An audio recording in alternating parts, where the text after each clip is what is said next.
Hello friends, मेरा नाम शब्बीर है। जैसा कि आप सब जानते हैं कि हमारा मुल्क और मुल्क के पूरे लोग एक बहुत ही बुरे दौर से गुजर रहे हैं। एक ऐसा दौर जहां पे सोसाइटी का हर एक लोग, चाहे वो बच्चे हो या बुज़ुर्ग हो या फिर वो गरीब हो या फिर अमीर हो, सब के सब अफेक्टेड है। जी हाँ, मैं कोरोना वायरस की बात कर रहा हूँ। दोस्तों, ये वो वक्त नहीं है जहाँ पर हम बैठकर सोचें कि ये किसकी गलती रही है जिसकी वजह से आज ये बीमारी इतने लार्ज स्केल पे लोगों में फैल चुकी है। जी हाँ, ये वो दौर नहीं है। हम इस वक्त इस बात पे बहस नहीं कर सकते कि ये हमारे गवर्नमेंट का फेलियर है, हमारे गवर्नमेंट का खामियां है या फिर हमारे सिस्टम की कमी है जिसकी वजह से हम इतने ग्रस्त हो चुके हैं इस बीमारी से, या फिर हम लोगों की ही गलती है जिसकी वजह से हमने इसको एक दूसरे में फैलने से नहीं रोका। जी दोस्तों, ये वक्त इसके लिए नहीं है। ये वक्त है कि हम सब साथ मिलकर इस बीमारी को ख़त्म करें। हाँ दोस्तों, आपने सही सुना, ऐसा नहीं है कि इस बीमारी को हराया नहीं जा सकता है। कोरोना वायरस रिलेटेड जो बीमारी है जिसे कोविड कहते हैं, वो करीब करीब पूरे वर्ल्ड में फैला था। लेकिन आप देखें अगर, तो बहुत से कंट्रीज़ ने, जैसे कि यूएस रहा हो या फिर यूरोपियन कंट्रीज़ रही हों, इन लोगों ने इस बीमारी को हराया है। अगर पूरी तरीके से नहीं तो बहुत हद तक उसे कम कर दिया, जहाँ पे आज लगभग वहाँ लोगों की ज़िंदगी बहुत हद तक नॉर्मल हो चुकी है। तो जी हाँ, ये वक्त है कि हम भी एक दूसरे को साथ दें और जिन्हें नहीं पता उनको समझाएं इस बीमारी के बारे में, किसको इससे हम कैसे कम कर सकते हैं, चाहे वो मास्क लगाकर हो, चाहे सैनिटाइज़र यूज़ करके हो। ये सब उन्हें बताएं और उन्हें सिखाएं और ख़ुद भी इस बात को प्रैक्टिस करें ताकि ये बीमारी कुछ हद तक कम हो सके। और मुझे उम्मीद है कि ये बीमारी भी हमारे देश से भी ख़त्म हो जाएगी, जैसे कि ये बाकी देशों से ख़त्म हुआ है। लेकिन इसके अलावा ज़रूरी कुछ और भी चीज़ें जो हमें इस दौर से हमें सिखाता है। क्या ये कोरोना वायरस ही सिर्फ हमारे सोसाइटी का प्रॉब्लम है? जी नहीं, कोरोना वायरस ही सिर्फ हमारे सोसाइटी का प्रॉब्लम नहीं है, बल्कि कोरोना वायरस ने तो हमें दिखाया है कि हमारे सोसाइटी में क्या क्या कमियां थी जो आज हमारे सामने है, जिसकी वजह से आज हमें इतना लॉसेज झेलना पड़ रहा है। दोस्तों, क्या आप जानते हैं कि हमारे देश में हर एक दिन करीब करीब 28 फार्मर, किसान या फिर किसान खेती से जुड़े हुए लोग अपने जान देते हैं सुसाइड करके? क्या आप जानते हैं कि हर एक घंटा एक इंसान बेरोज़गारी या गरीबी से मरता है?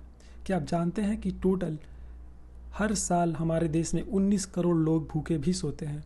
क्या ये बीमारियां नहीं है, या फिर ये एक चिंता का कारण नहीं है? जी हाँ, ये भी एक चिंता का कारण है, पर ये हमें नहीं दिखता क्योंकि ये सोसाइटी के हर एक सेक्शन को अफेक्ट नहीं करता है।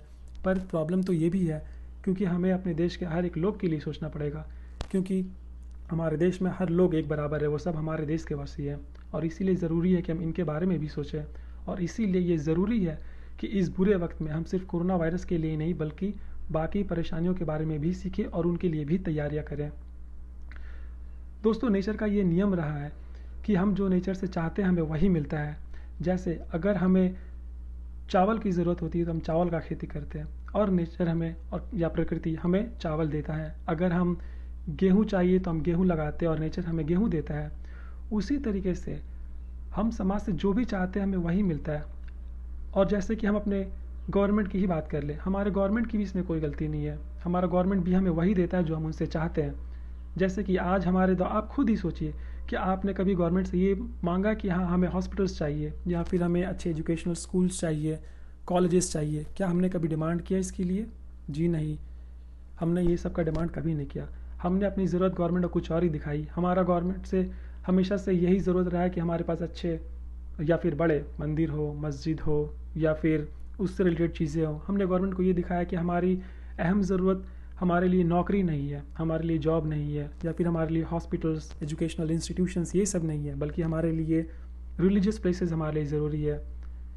दोस्तों, ये हमें खुद सोचना पड़ेगा कि हमें समाज से क्या चाहिए और वही हमें सामने ला कर रखना पड़ेगा गवर्नमेंट के लिए। हमारा कॉन्स्टिट्यूशन हमें ये ताकत देता है कि हम अपने मुताबिक अपना गवर्नमेंट बनाएं। तो फिर हम क्यों ऐसा काम करें जिससे गवर्नमेंट पूरा करे और बाद में हम गवर्नमेंट के ऊपर ही ब्लेम डालें कि गवर्नमेंट ने कुछ नहीं किया? अगर हमने गवर्नमेंट को दिखाया होता कि हमें कॉलेजेस का ज़रूरत है, हमें हॉस्पिटल्स का ज़रूरत है, तो फिर गवर्नमेंट उन मुद्दों पर इलेक्शंस लड़ती और वैसे गवर्नमेंट हमारे सामने आती। पर हमने गवर्नमेंट से कभी ये चाहा नहीं और आज हम गवर्नमेंट से शिकायत कर रहे हैं। तो ये गलती हमारी है, गवर्नमेंट की नहीं, क्योंकि उन्होंने हमें वही दिया जो हम चाहते थे। दोस्तों, लोग कहते हैं कि हम खतरे में हैं, हमारा ये धर्म खतरे में है। खतरे में है वाकई, सभी धर्म खतरे में। क्यों? क्योंकि आज कोई भी धर्म के लोग सही मुद्दों पे बात ही नहीं करते। वो बात करते हैं ऐसे चीज़ों पे, उन चीज़ों पे जिनका कोई ज़रूरत ही नहीं है समाज में। उतना ज़्यादा ज़रूरत है अगर तो जॉब्स की, ज़रूरत है तो हॉस्पिटल्स की, एजुकेशन की, जो हमारे सोसाइटी को बेहतर कर सके। जो हमारे अपलिफ्टमेंट में मदद करे, जो हमें भी एक पूरे डेवलपिंग कंट्री से एक डेवलप्ड कंट्री बना सके, जहाँ पे लोग भूखे ना सोए, जहाँ पे 19 करोड़ लोग भूखा ना सुने जाए, जहाँ कोई किसान खुदकुशी ना करे और ना ही कोई एक पढ़ा लिखा यूथ वो बेरोज़गारी से सुसाइड ना करे। दोस्तों, इंसानियत का कोई धर्म नहीं होता है या कोई मज़हब नहीं होता है। अगर हमारे धर्म ने हमें गांधी दिया तो हमें गोडसे भी दिया है। अगर हमारे धर्म ने हमें जिन्ना दिया तो हमारे धर्म ने हमें APJ अबुल कलाम भी दिया है। इसलिए दोस्तों, इंसानियत होने के लिए या इंसानियत किसी धर्म या फिर मज़हब की मोहताज नहीं है। बस आज वक्त में, आज के ज़माने में जो वक्त का या फिर जो ज़रूरत है इस दौर का, वो ये है कि हम अपने ज़रूरतों को प्रायोरिटाइज़ करें। हम सोचें कि हमें क्या चाहिए समाज से, और उन मुद्दों को हम लोगों के बीच में फैलाएं और लोगों को अवेयर करें कि हमारा क्या ज़रूरत होना चाहिए, और उस मुद्दे पे हम इलेक्शंस में लोगों को वोट करें ताकि हमारा समाज डेवलप करे। मेरा इस वीडियो बनाने से कोई पॉलिटिकल पार्टीज़ या उनसे कुछ लेना देना नहीं है। मेरा मेन मुद्दा है मेरे देश के लोगों से कि वो समझें कि हमारा प्रायोरिटीज़ क्या होना चाहिए, हमें किस मुद्दे पे इलेक्शंस में वोट देना चाहिए, किन लोगों को वोट देना चाहिए जो कि हमारे रियल ज़रूरत को, रियल रिक्वायरमेंट्स को पूरा कर सके। दोस्तों, मेरा वीडियो बहुत ही फ्लुएंट नहीं बना सकता क्योंकि मैं कोई एक प्रोफेशनल रिपोर्टर या जर्नलिस्ट नहीं हूँ। मैं एक स्टूडेंट हूँ और मैं बस अपने बाकी दोस्तों के साथ एक मुहिम चला रहा हूँ जहाँ पे हम कोशिश कर रहे हैं कि हम लोगों को जागरूक बनाएं अपने सोशल नीड्स से, अपने रिक्वायरमेंट से। और मैं उम्मीद करता हूँ कि अगर हम कोशिश करते रहें तो भले ही लेट हो, पर हम अपने समाज में ये अवेयरनेस को फैला पाएंगे और एक दिन हम अपने सोसाइटी को पहले से बहुत ही इम्प्रूव कर पाएंगे और बेहतर बना पाएंगे। Thank you.